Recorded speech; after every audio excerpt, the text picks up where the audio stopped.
1992 жылғы 7 мамырда Қазақстан мемлекет басшысы Нұрсұлтан Назарбаевтың жарлығымен Қазақстан Республикасының қарулы күштері құрылды. Дәл осы күні республика аумағындағы КСРО қарулы күштерінің құрамындағы мекемелер, бөлімдер, құрамалар Қазақстан Республикасының құзыретіне берілді.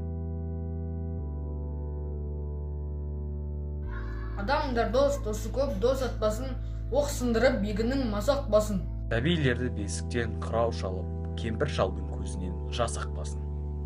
Соғыспаймыз, соғысқа қарсылармыз, тыныштыққа жаратылған жаршылармыз. Ер тоқымын шопанның тышқан тонап, диханымның күрегін даттамасын. Талай нөсер төгілер болар жасын, алапат күн әйтеуір жауламасын.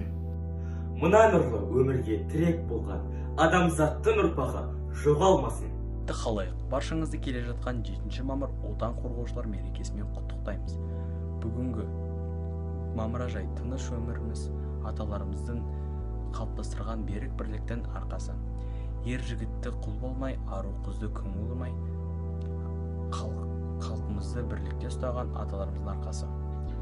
Ендіше аспанымыз ашық, еліміз тыныш, жұртымыз